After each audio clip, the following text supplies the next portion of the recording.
Convido os irmãos a abrirem suas Bíblias no Evangelho de Marcos, capítulo 16. Vamos ler dois versos, o verso 14 e o verso 15.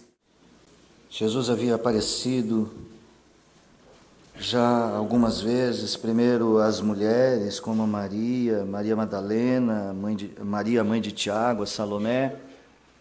Depois, um encontro particular com Maria Madalena.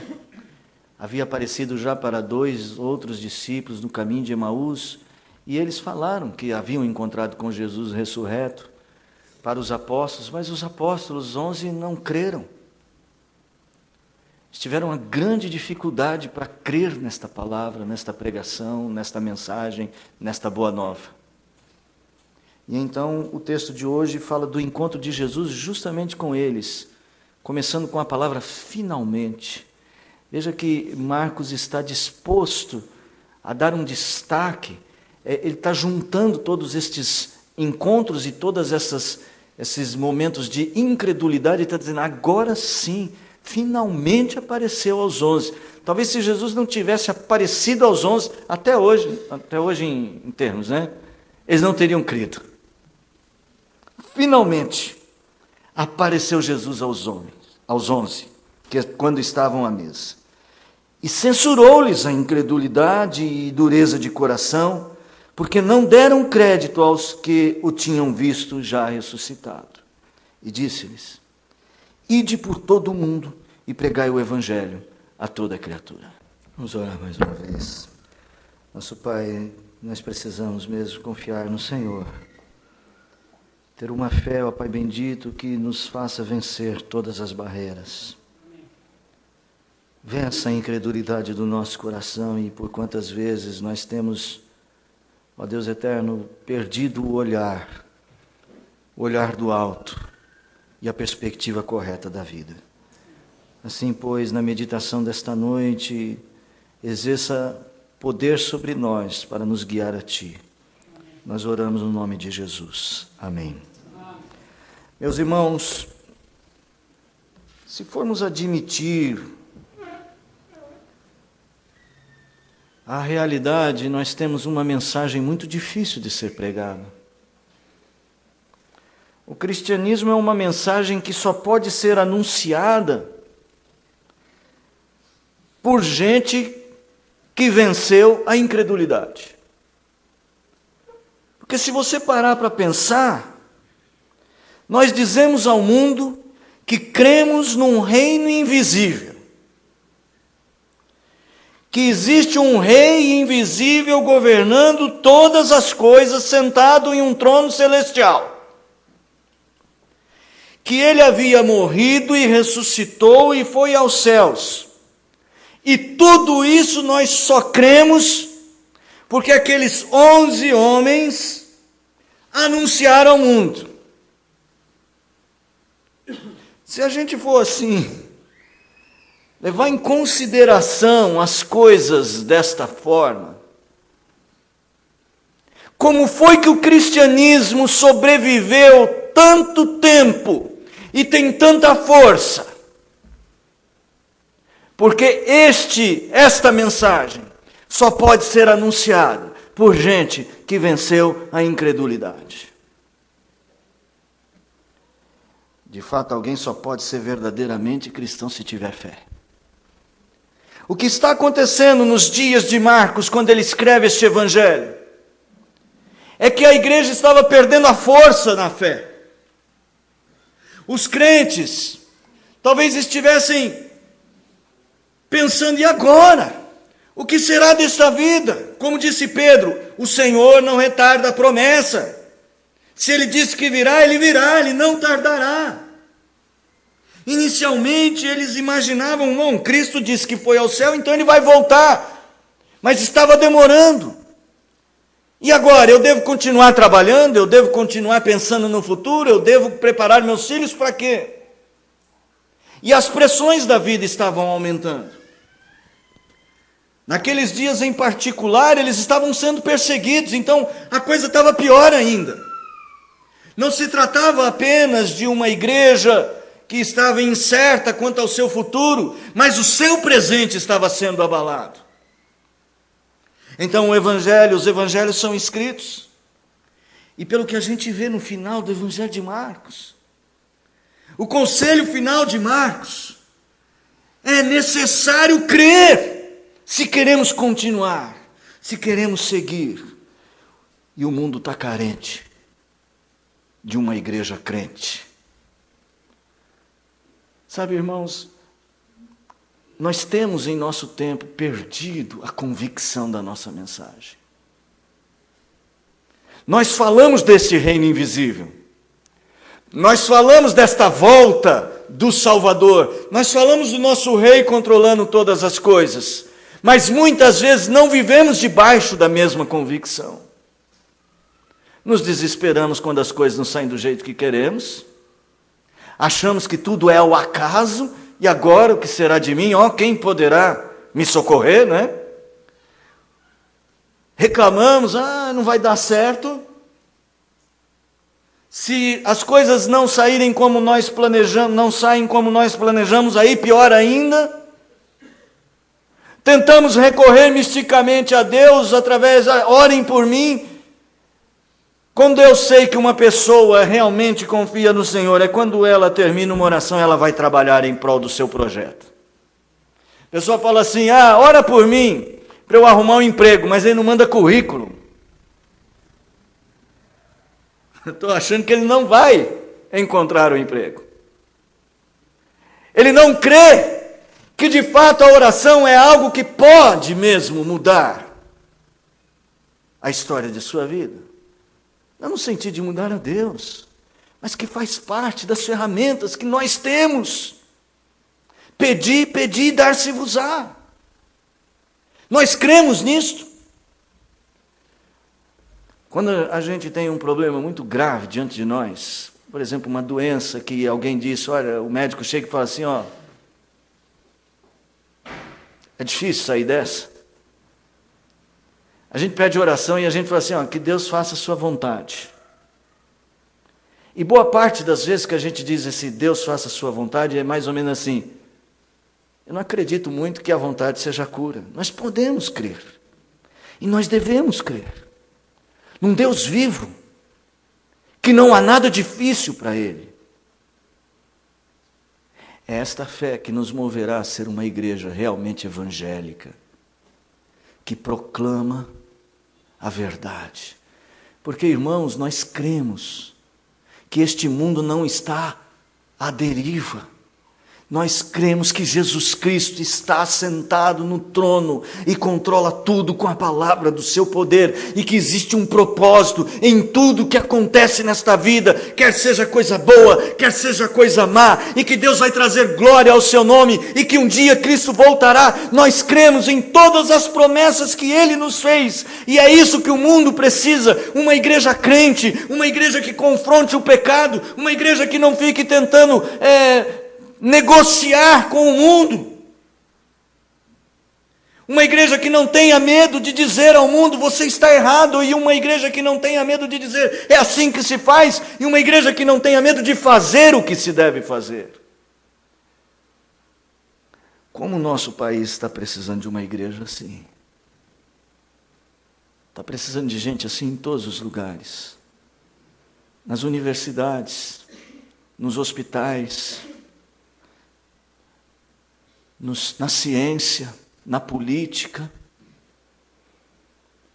nas forças armadas, nas vizinhanças, nas feiras, nos açougues, nos shoppings. Gente que sabe que o valor da vida é muito maior do que aquilo que passa, daquilo que perece. Esse era o mal da igreja dos dias de Marcos, e ela precisava mudar. E quando Marcos escreve este texto, ele vai usar como exemplo os próprios apóstolos, os homens que Deus usou para mudar o mundo de sua época. Eles também eram como nós. Eles também tiveram dificuldade que nós temos. O que será da nossa vida amanhã? Será que temos que voltar para o mar da Galileia e voltar a pescar? Afinal de contas, cadê o reino prometido? Talvez Mateus estivesse pensando, acho que eu tenho que voltar a arrumar um emprego público. porque eu perdi o meu. Agora Jesus não está aqui. Talvez o próprio João Marcos tivesse pensando, e agora? O que eu vou fazer? Pedro, meu grande pastor da igreja de Roma, morreu, eu tenho o que em minhas mãos para fazer? Então eu quero convidar você a andar nessa vida com fé, vencendo toda incredulidade. Tudo aquilo que se manifestar na sua vida e que de alguma forma torna você uma pessoa fechada para Deus, uma pessoa que vive amarrada a instrumentos deste mundo, uma pessoa que vive presa às regras de um mundo passageiro como este nosso, e aprender a viver por fé, livre, superando toda a incredulidade pelo poder do Senhor. E eu quero chamar você a vencer a incredulidade. E comece a vencer a incredulidade, vencendo toda a barreira e toda a dificuldade que você tem para dar crédito à palavra do Senhor. Veja que nos versículos que foram levantados, o alvo dos versículos são os 11 apóstolos.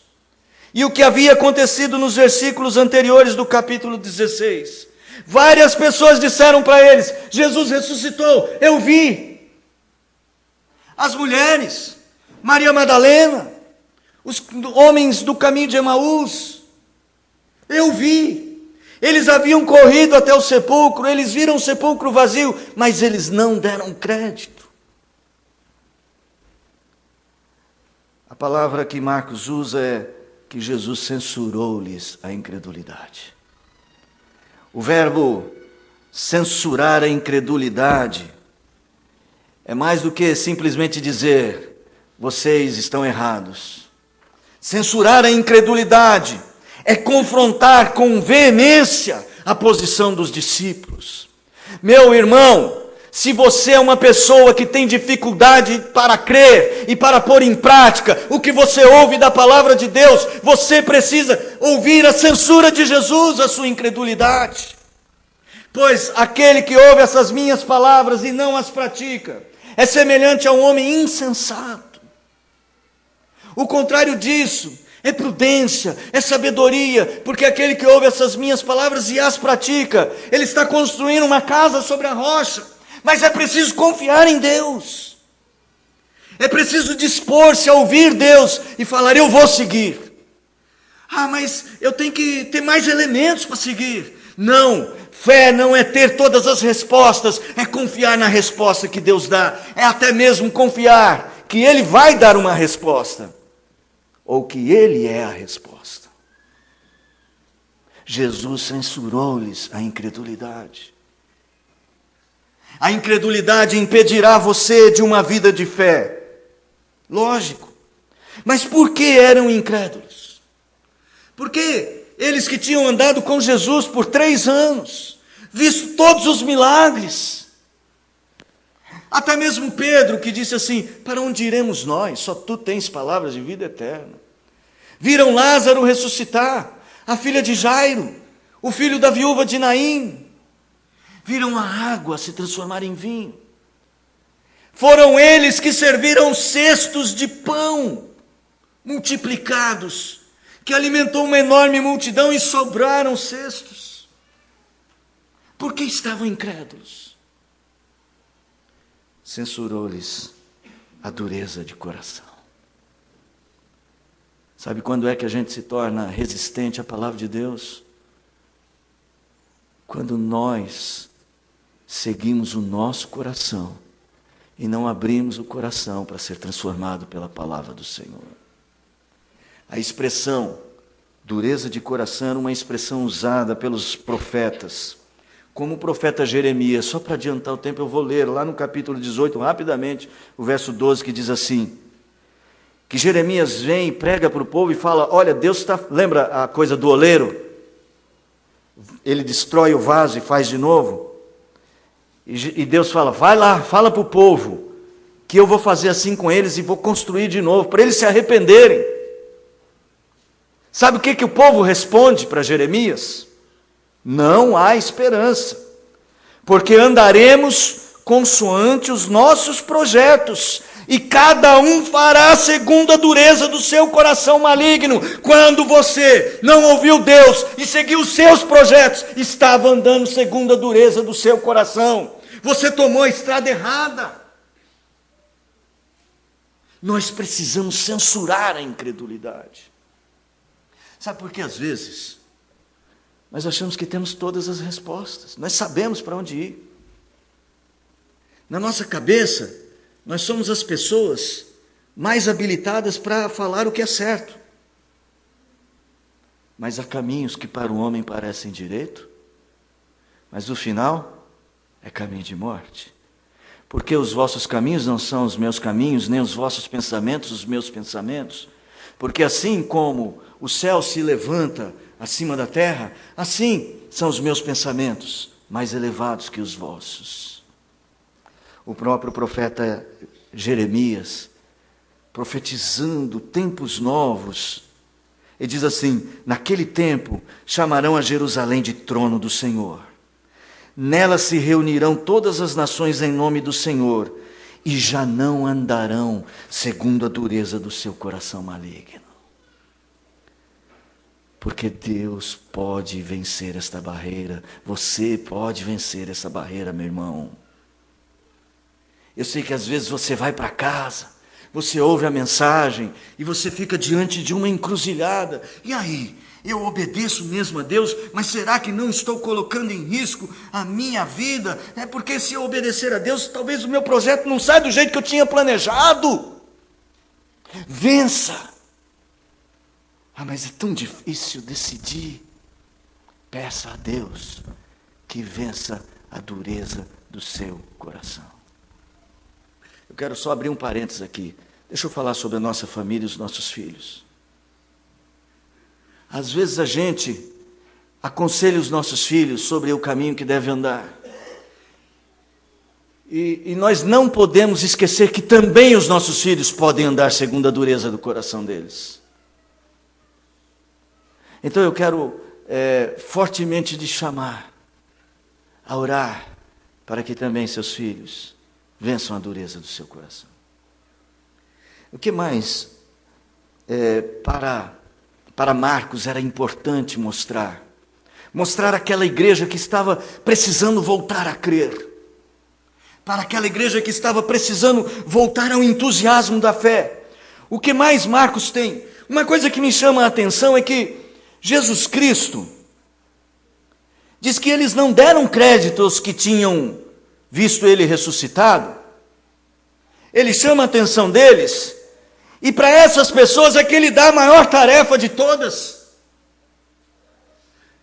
Se fosse Jesus, se fosse nos meus critérios, fosse assim: vocês não estão habilitados a pregar o meu evangelho, vocês não creem. Como é que Jesus vai vencer a dureza do coração destes homens?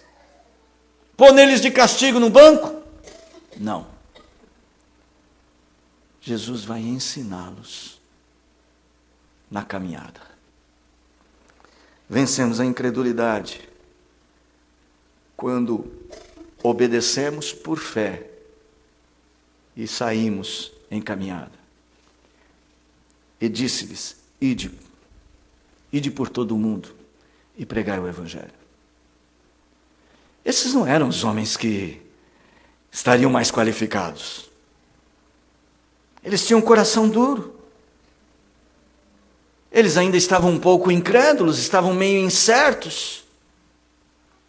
Como Jesus vai vencer a incredulidade deles? Bom, primeiro Jesus lhes censura, combate, confronta, mas Jesus os coloca na escola. E a escola que nos leva à fé é o trabalho, é a ação.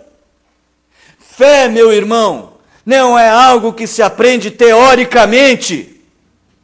Nós podemos ter toda a teoria da fé, mas ela se desenvolve no trabalho, é na luta, é usando as armas, é experimentando as coisas.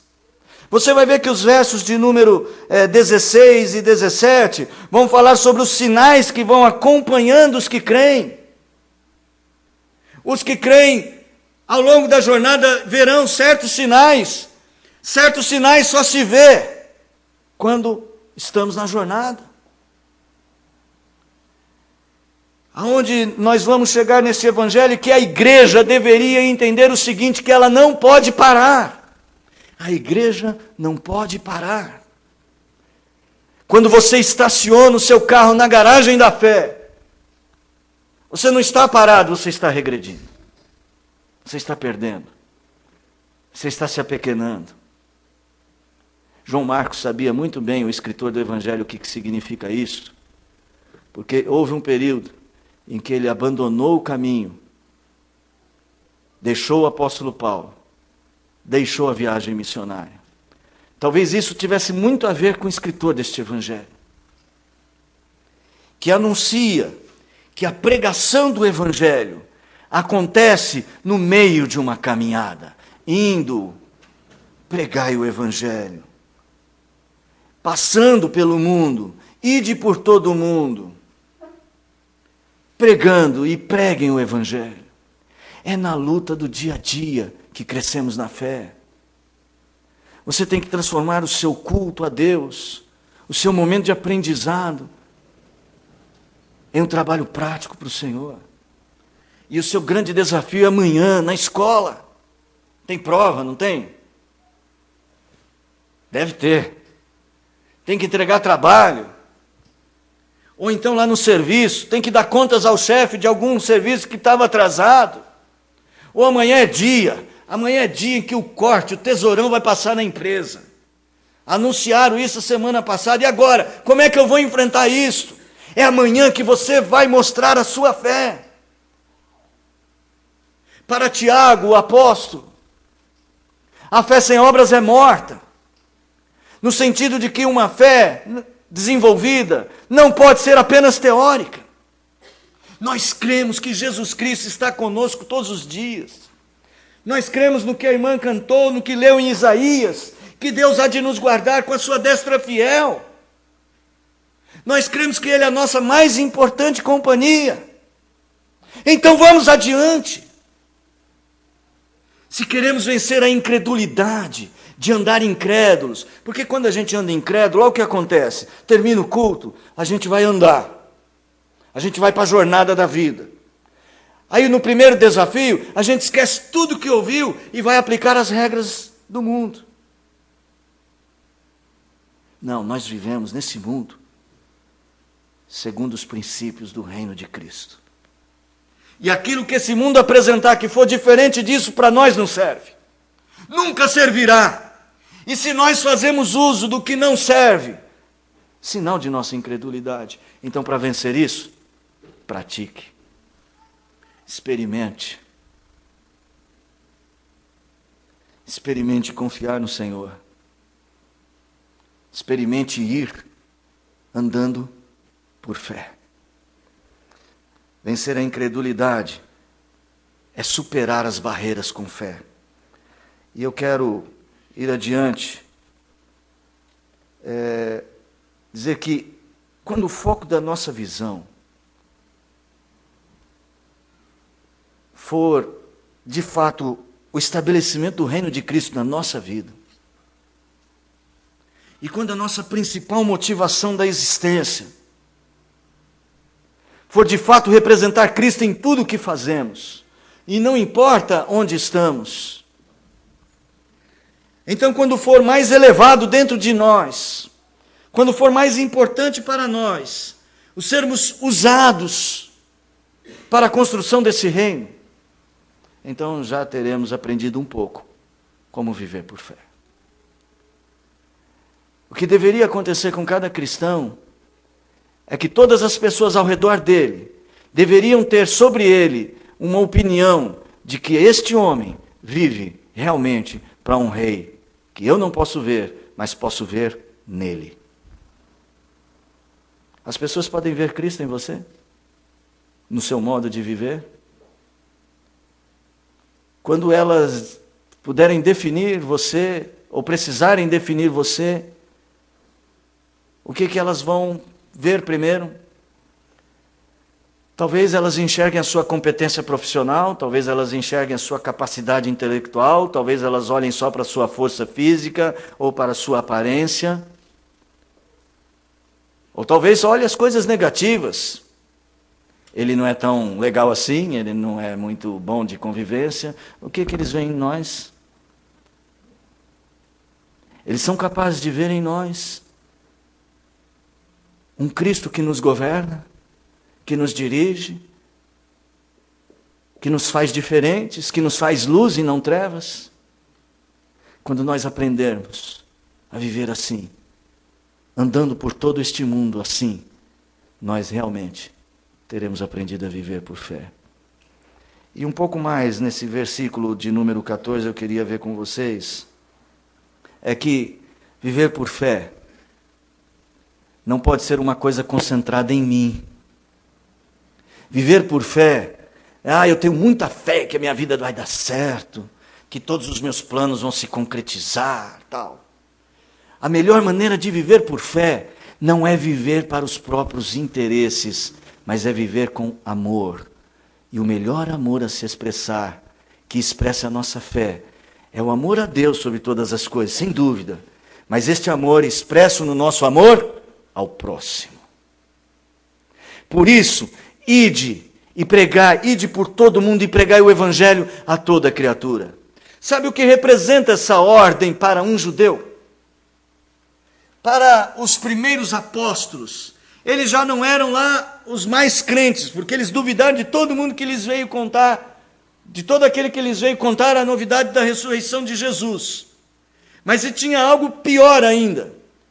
Sendo judeus, eles foram criados debaixo de uma mentalidade de que o único povo no mundo que prestava era o povo judeu. E de que a salvação se reduzia àquele grupo. E eram então as pessoas boas, as pessoas dentro daquele quadradinho, as únicas que podiam realmente ouvir aquela mensagem. Mas a ordem de Jesus não é esta. A ordem de Jesus é para eles vencerem barreiras. É mais ou menos como nós, às vezes tem aquele nosso vizinho, que não é de fato aquela pessoa mais amistosa no bairro, né? Ou lá no condomínio. Se no seu condomínio você tem um síndico que não é a pessoa mais amistosa, pense nele talvez. Ok, sabe o porteiro, aqui tem aquele porteiro legal que abre para você, né? E tem aquele que exige o crachá, aquele que faz o papel certo, né, Valmir? Geralmente é desse que a gente reclama, né? Ou no trabalho, aquele camarada que está querendo puxar o seu tapete. Isso não acontece no Brasil, eu sei, mas vamos imaginar que aconteça. Não acontece nas empresas, são tão santos os funcionários. Vamos imaginar que aconteça. Para o povo judeu, e pregar a toda criatura, a todo ser humano, fora do arraial judaico, era quase uma abominação. Tanto é que Pedro, possivelmente o pastor da igreja de Roma, possivelmente o pastor que mais acompanhou ali João Marcos, é por isso que Pedro foi levado por Jesus a ter uma visão de um lençol com animais imundos, e Jesus fala assim, come! E ele fala, eu não como coisa imunda, Senhor, eu não toco nessas coisas de jeito nenhum, come que eu estou mandando. Porque você vai sim pregar para os gentios. Se queremos vencer a incredulidade, saiba que nessa caminhada de fé, onde a gente amadurece, o amadurecimento da nossa fé, ele só pode ser medido quando nós aprendemos a amar. Amar. O amor é a marca distintiva da igreja de Cristo. O amor é a marca de um crente maduro. O amor é que de fato nos diz que estamos mesmo crescendo na fé. Quando Tiago disse a fé sem obras é morta, ele completa que nós devemos assistir os que precisam de nós. João, o apóstolo, diz assim, como é que nós podemos dizer que cremos em Deus, se não amarmos o nosso próximo? Porque o amor, irmão, não é apenas uma demonstração, tem que ser uma rotina, tem que ser um alvo, tem que ser uma busca, aprender a amar. indo, preguem o Evangelho em todos os lugares e a todas as pessoas. Para os judeus isso era uma barreira, um desafio de amor. Ele o junta, cosmos apanta, todo o mundo, com o pasexei, todas as criaturas, todos aqueles que foram criados. E essa é uma referência muito clara, voltando lá ao texto do Velho Testamento, de todos aqueles que Deus criou. Sabe o que isso implica? Em que para não perdermos a nossa fé e não nos tornarmos irrelevantes neste mundo, precisamos ser uma igreja que ame. Irmão, eu sei, a gente às vezes fala, amor, ninguém ligou para mim no meu aniversário. Eu estou falando de coisa muito maior que isso. É lógico, a gente tem que aprender a cuidar um do outro, a ligar, a lembrar, e há aqueles que fazem isso melhor. Mas é fácil amar aqueles que nos amam. E é fácil amar as pessoas boazinhas, as pessoas que estão dentro da nossa zona de conforto social. Nós precisamos amar o mundo perdido. O diferente também. E aprender a amar os inimigos. E aprender a dar água para quem tem sede. E se for o nosso inimigo, fica clara a Escritura, se o teu inimigo tiver fome, dá-lhe de comer. Se tiver sede, dá-lhe de beber. Mas a comida não pode ter veneno, gente.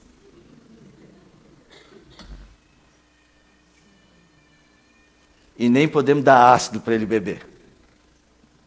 Porque sempre tem alguém que gosta de completar, já sei o que eu vou fazer.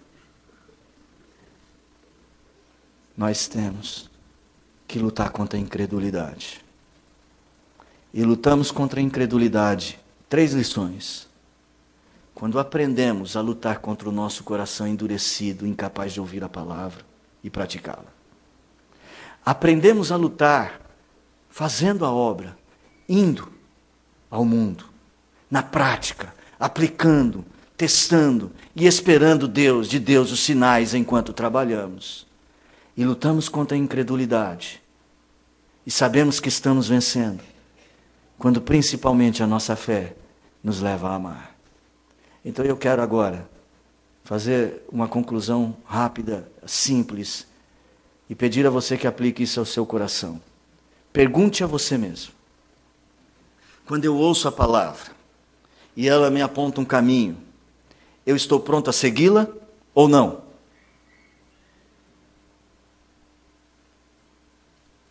Quando eu saio de ouvir a palavra do Senhor, sei agora o que deve ser feito.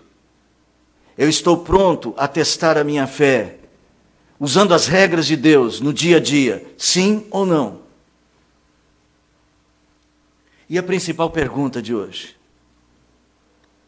Eu posso olhar para mim e dizer, o meu coração está amadurecendo, porque eu sei que estou aprendendo a amar. Eu que tenho tanta dificuldade, estou aprendendo, sim ou não? Se você tem respostas não, eu tenho uma palavra de consolo para você. Os discípulos também naquele dia, acho que diriam não. Ah, Senhor, não vou conseguir. Não vou falar para não-judeu. E quer saber de uma coisa? Eu corro o risco de morrer. Não vou sair para pregar evangelho nenhum. O Senhor mesmo que andou pregando por aí morreu.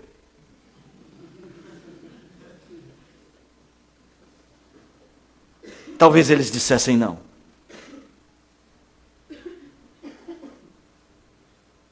Mas depois, eles foram transformados. Porque Deus nos ama. Ele fará isso em nós. Ele nos ajudará a crescer. Não importa o tamanho das nossas dificuldades hoje. Ore. Fale com Deus. Põe as suas dificuldades diante de Deus. Abra o seu coração. Você está ouvindo a palavra? Peça a Ele, Senhor, que essa palavra faça morada no meu coração e frutifique. Senhor, amanhã eu tenho muitos desafios que eu consiga praticá-las. Essa palavra e veja esses sinais. E sobretudo, Senhor, que eu possa amar como o Senhor me amou. Pedro, tu me amas? Tu sabes que eu te amo. Então faz o que tem que ser feito. É assim que o Senhor hoje nos guiará. Essa é a palavra que sustentou a igreja por séculos e séculos. Que tornou homens como eu e você, homens simples da Galileia. Alguns deles com o passado nada admirável. Mas fez destes homens servos de Deus. Foi porque nós cremos neles e porque eles andaram por fé que esta palavra realmente chegou até aqui. Então não tenha medo de dizer ao mundo em que você crê, porque o Cristo vivo que governa todas as coisas é contigo. Ele há de te abençoar, Ele há de te guardar, de te guiar, de te instruir e de assegurar que em todas as coisas você será mais que vencedor por amor daquele que deu a vida por nós. Amém.